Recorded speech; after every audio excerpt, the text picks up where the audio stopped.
Bienvenue chez Cryptologique, je suis Isaac Pix et comme tous les vendredis, je vous fais un petit point de marché avec Ishimoku, mon indicateur préféré, sur Bitcoin, Ethereum, et cette semaine, on nous a demandé Moonbeam. Donc l'occasion pour moi de vous rappeler qu'on suit les scénarios évoqués par ZS Trader lors des live Twitch, les live Twitch qui sont publics les mardis soirs, et qui sont en replay disponibles pendant 60 jours sur Twitch, mais également sur notre deuxième chaîne Cryptologique Live que vous retrouvez en bas dans la description. Donc n'hésitez pas, si vous aimez nos analyses, bien sûr à liker cette vidéo, ça nous aide énormément dans l'algorithme, vous abonner et activer la cloche pour être notifié, et laissez-nous un commentaire, ça fait toujours plaisir, et proposez-nous une alt que je pourrai analyser avec grand plaisir. Donc on va regarder ce qui se passe sur Bitcoin qui continue sa progression. On l'évoquait déjà la semaine dernière. Donc on va passer directement au graphique et voir ce qui se passe. Donc on était toujours dans une fluctuation. Donc la fluctuation la plus courte que j'étudiais, toujours sur le weekly.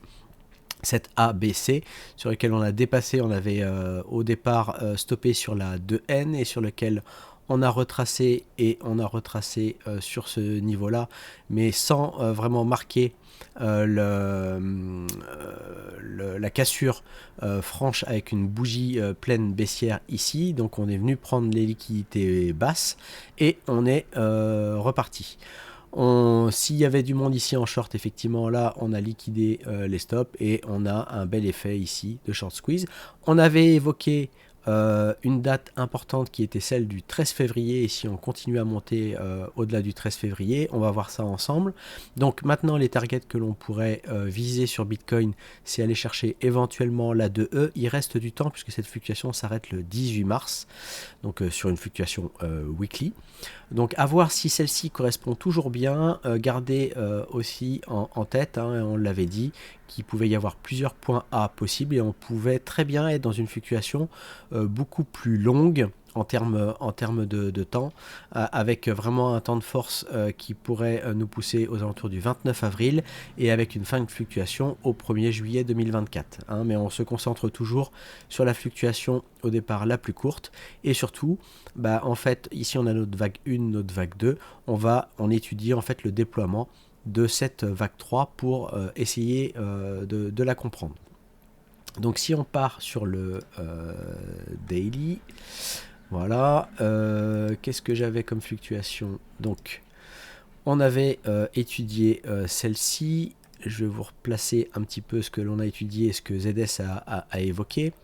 Donc ici on était avec une phase de range sur lequel on est allé faire un range assez grand. On avait comme axe central ici le croisement du Kumo, et on s'est extrait par le haut en ayant suivi cette fluctuation. Donc on avait ici une fluctuation qu'on a suivie et sur lequel on a continué à monter, et on avait évoqué effectivement l'idée, donc ça c'était par rapport à notre scénario, de continuer à monter après le 13 février puisqu'on avait une possible recorrélation par rapport à un nombre d'Ishimoku. Donc ici on était à 34, donc 33 plus 1, et donc on a continué à monter dès le lendemain avec une bougie très impulsive et qui marque bien effectivement la hausse. Alors qu'est-ce que ça veut dire sur ce scénario là? Ici on avait une OV2, ici on fait une Y. Ce que l'on aimerait, et c'est ce que l'on avait déjà parlé la fois dernière, c'est non seulement maintenant de venir continuer comme ceci, venir reprendre appui, pourquoi pas tester effectivement le plus haut, revenir dans cette zone, et puis continuer la hausse. On voit ici que le mouvement commence à s'affaiblir, mais après c'est logique, on a une bougie très impulsive qui laisse aussi de l'imbalance, possible que l'on vienne retracer un peu pour repartir. Donc comprendre la fractalité aussi du mouvement, c'est important. Le prix ne fait pas que monter, il est obligé effectivement de retracer, de voir s'il y a toujours des acheteurs dans cette zone et continuer à repartir. on sait ensemble que les ETF ont aussi un grand succès et donc ça marque effectivement de nombreux achats de Bitcoin et on le voit effectivement dans les données. Donc pour l'instant le soutien est très acheteur. Les vendeurs ont un petit peu de mal effectivement à montrer des signes de très grande faiblesse sur le Bitcoin. Donc là nous on étudie effectivement une fluctuation en daily. Donc ce qui va être intéressant, ça va être de comprendre en fait comment se fait aussi cette vague. Donc c'est là où en fait où on vient travailler cette vague. Donc on va descendre là sur le 4 heures pour voir un petit peu comment elle se déroule. On va effacer ce tracé là et puis on va activer celui-ci. Donc voilà le schéma que l'on a eu. On avait une grande phase ici d'accumulation avant de s'extraire ici à la hausse. On avait au 13 février commencé à retracer, mais on est revenu sur notre équilibre de Kijun. On voit bien quand même que l'ensemble des lignes sont haussières. Donc le 4 heures est très haussier. On a un Kumo qui est très bien dirigé. On a nos lignes qui sont bien distantes. Donc ici, effectivement, on était un petit peu déjà dans un début d'écart important entre la Tenkan et la Kijun. On a laissé effectivement avec cette bougie impulsive, on a latéralisé aussi et on a laissé le temps en fait d'absorber le cycle de 26 périodes afin de réimpulser une hausse. Donc ce que l'on peut après tracer pour comprendre, on a cette ABC qui est tout à fait possible, qui nous donnerait un temps donc avec une poussée éventuellement au 19 février et une fin de fluctuation au 19 février aussi 17 heures. Ça c'est la grande force d'Ichimoku, c'est de nous donner des temps et des heures. Et de la même manière, on peut très bien étudier le déroulement de cette fluctuation là pour un peu mieux la comprendre. Alors hop, on va juste verrouiller et puis on va masquer voilà cette date là. On va utiliser l'indicateur développé par nos scriptologiques et comprendre à partir en fait de ce mouvement là ce que l'on a bien pu faire. Donc ici on avait retracé un peu plus profondément. On va prendre ici du coup la simplification et on voit que là on se loge sur la target V avec un petit peu d'excès, ce qui voudrait dire que avant la fin de la fluctuation, on commence déjà ici à ralentir, mais on pourrait très bien revenir ici jusqu'à B, éventuellement un peu plus profondément, puisque sur une target V, voilà comment on matérialise. On aurait B en axe central, et on pourrait très bien revenir redescendre jusqu'au point C, éventuellement aussi jusqu'au 48 000. Donc on va, ça ce sont des choses qu'on va étudier dans une unité de temps plus petite, mais en fait c'est pas notre but. Nous, si on est sur de l'investissement plutôt long terme, on étudie vraiment le Bitcoin sur du weekly, du daily, et on descend sur du 4 heures. Ce qui nous intéresse, c'est de voir en 4 heures si on va matérialiser un sommet. Et pour matérialiser un sommet et voir si le mouvement va se renverser, ce qui va nous importer, c'est de voir sur le 4 heures eh bien, le Kumo être totalement absorbé, avoir notre Kinkoyo qui va s'inverser plutôt à la baisse, avec notre Shinku qui sera rentrer dans les prix. Donc pour vraiment marquer un ralentissement, il va falloir du temps pour ralentir ce mouvement là avant d'impulser une éventuelle correction. Pour l'instant, le 4 heures est haussier, le daily est haussier, le weekly est haussier. Donc rien n'indique sur ces grandes unités de temps un affaiblissement du Bitcoin. Donc voilà, aujourd'hui, je ne prends pas encore de profit dessus. On va arriver quand même sur des niveaux. Donc là, ça va être important de regarder un petit peu sur les niveaux sur lesquels on arrive. Donc effectivement, hop, on va masquer ceci pour comprendre. Ça aussi. Voilà. On arrive quand même ici, on vient chatouiller, on est venu prendre les liquidités qui pouvaient éventuellement être restées sur ces niveaux-là. Donc on a méché un tout petit peu au-dessus, donc c'est un niveau important. Est-ce qu'on va passer ce niveau? Donc ici, on avait un tout petit peu d'imbalance qui était présent. Et donc, est-ce que cette zone ici de liquidité va marquer le ralentissement qui permettrait de commencer à ralentir sur le weekly et marquer un sommet pour venir retracer. Donc là, ce qui va être important, ça va être de retracer éventuellement sur un retour déjà dans un premier temps vers la Tenkan, éventuellement vers la Kijun et éventuellement sur un plat de SSB. Donc voilà un petit peu la situation. Si on regardait un petit peu avec les volumes qui étaient présents dans cette baisse là, on voit qu'on n'avait pas forcément énormément de volume sur cette baisse. Donc voilà. Alors on a un autre imbalance ensuite un petit peu plus haut, voilà, qui se situe ici. Donc les niveaux, on est arrivé au 52 816, donc vraiment cette très très forte hausse du Bitcoin, et je pense qu'il attire de nouveau l'attention du public, en tout cas avec toutes les informations qui sortent dans les médias, avec les ETF. La force acheteuse ici très marquée. Voilà, on pourrait éventuellement pousser un peu plus ou alors commencer à ralentir ici. Donc voilà, on va se concentrer sur le 4 heures pour voir ce qui s'y passe.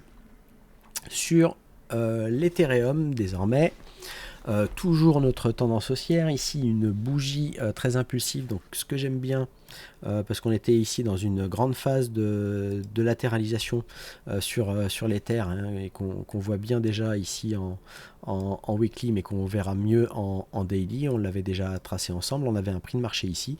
Moi, ce qui me plaît, c'est effectivement cette cassure ici du plus haut qui était à 2717,32 sur Binance en spot, et sur lequel il faudrait qu'on termine la semaine en clôturant avec une bougie pleine. Voilà, on continuerait à marquer une nouvelle phase de hausse. Donc on était sur un plan toujours qui était quand même assez long terme. On avait dit qu'on pouvait continuer à monter. Ce qui va m'intéresser, ça va être de continuer à monter après la semaine du 8 avril, donc sur la semaine du 15 avril, ce serait parfait. Ça permettrait de montrer que l'Ether est prêt à continuer à suivre ces lignes de force et ces cônes dans lesquels on se situe pour aller chercher des targets plus hautes. On se méfie, puisque si jamais par contre on monte mais on ne fait plus de plus haut à partir de la semaine du 15 avril, ça voudra dire qu'on pourrait être sous l'influence de cette vague baissée pour venir retracer. Alors sans aucun problème, il faut savoir que une vague de correction est des fois indispensable dans la montée, donc on peut très bien continuer à monter, ensuite retracer, et puis ensuite continuer éventuellement à repartir. Ce qui est important, c'est de voir en fait ce que le comportement du prix sur cette nouvelle phase. Donc soit on latéralise sur l'Ether en restant effectivement dans un mouvement ici, soit on vient prendre un appui plus bas, ce qui n'est pas inintéressant, puisque à ce moment-là, on commencerait à construire une nouvelle vague ABC et on pourrait éventuellement faire une simplification pour une tendance un petit peu plus long terme. Ou alors, on peut casser ce niveau et continuer notre hausse, ce qui va être vraiment intéressant. On n'a pas encore eu, et on le voit sur les altes, même si on a quelques altes qui ont poussé, on n'a pas encore de alt season véritable. On n'a pas encore connu, en tout cas, pour cette partie de cycle.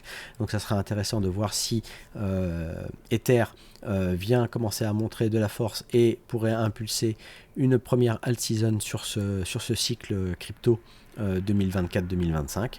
Donc voilà, très attentif là-dessus. Sur le daily, sur l'Ether, voilà ce que l'on a pour le moment.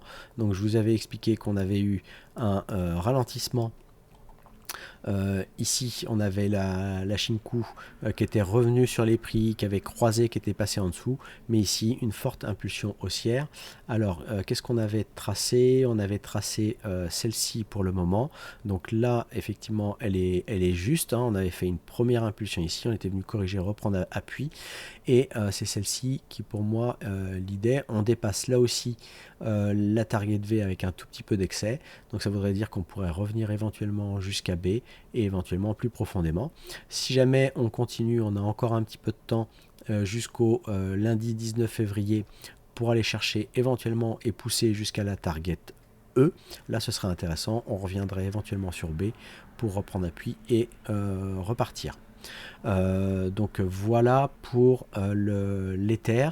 L'Ether contre BTC, puisque c'est ça aussi qui m'intéresse, c'est de voir ce que l'on fait. Donc on avait commencé à impulser ça en daily, on l'avait vu, donc ça c'était lundi, donc on avait commencé on l'avait fait vendredi, donc on était là, donc on était dans une influence baissière et on s'en est extrait le 12 février. Donc vous comprenez pourquoi on vous dit est-ce qu'on continue de descendre après le 15 février, c'est important. Là, on voit que en fait, on a eu une influence de cette vague de hausse qui vient marquer un rebond. Là, ce qui m'embête un petit peu plus, c'est que si jamais vraiment on voulait avoir un ETH qui surperforme BTC, qu'est-ce que je voudrais voir? Ce serait ceci. Ce serait donc cette fluctuation-là. Ici, on atteint là les plus hauts, mais c'est pas suffisant pour avoir un signe éventuellement haussier. Il faudrait d'abord qu'on fasse une OV2, donc qu'il fasse une Y, qui vienne reprendre appui pour repartir. Donc l'Ishimoku avec la théorie ondulatoire, avec la théorie du prix, du temps, et bien effectivement ça nous donne des informations. On voit ici l'impulsion haussière. Est-ce que l'Ether va encore nous faire quelque chose qui pourrait être comme ceci et qui continuerait soit encore à descendre, puisqu'il y a des targets qu'on peut aller éventuellement chercher, ou commencer à latéraliser. Donc voilà, donc on étudie ça ensemble et on le suivra ensemble. Les choses sont plutôt à plat. On est ici dans une grande latéralisation avec effectivement des grandes poussées, mais pour l'instant pas quelque chose de haussier sur du long terme. Si je regarde le weekly et que je vous efface un petit peu tous mes tracés, ça permettra d'y voir aussi plus clair. Voilà la situation quand même en weekly sur le TH-BTC. On a essayé de s'extraire au-dessus de la Kijun. On n'a pas réussi à donner une impulsion suffisamment forte pour venir faire monter les lignes et faire croiser le Kinkoyo. Donc pour l'instant, on a toujours un Kinkoyo baissier, on a toujours un Kumo qui est baissier, on a la Shinku qui est encore un petit peu éloignée des prix. La Shinku peut très bien remonter sans problème sur ces niveaux-là et être bloquée sur les prix et continuer à descendre. C'est pour ça qu'une phase éventuellement de latéralisation, absorber toute l'énergie de baisse peut être intéressante avant que le TH commence à montrer des signes de surperformance. Donc si vraiment on veut, donc à l'heure actuelle, si vraiment on voulait voir les lignes remonter et notamment notre Kijun, eh bien il faudrait qu'on dépasse ce niveau là, donc les 64-68, on en est encore loin sur l'Ether. Voilà pour l'Ethereum. Et sur le Moonbeam, donc on a fait une chasse aux altes avec les logiques, donc dans le club logique que je vous invite à rejoindre. N'hésitez pas à aller sur le site internet cryptologique.fr pour voir les modalités d'abonnement et l'accès au Discord et l'accès aux indicateurs que j'utilise aujourd'hui pour l'analyse technique, également pour le trading, et on a une partie aussi d'indicateurs vraiment pour la DeFi, notamment pour les pools de liquidité qui sont très appréciés et qui commencent aussi à intéresser des personnes anglophones, même si on est un site francophone. Voilà, donc l'indicateur qui a été développé par les Cryptologiques et avec l'aide de Tintin, notre spécialiste finance décentralisée. Et on a fait une chasse aux altes ensemble samedi dernier pour essayer de trouver un ensemble d'altes qui pouvaient être intéressantes. Et le Moonbeam me paraît intéressant. Donc hop, je vais effacer ça. Donc on voit quand même que le RSI, on était quand même très très en bas. On commence à regagner des niveaux, donc ce qui sera intéressant, ça va être de retrouver quand même les 50% sur le RSI et passer au-dessus. Donc on n'est toujours pas dans un RSI qui confirme une tendance haussière. Par contre, la chart m'intéresse.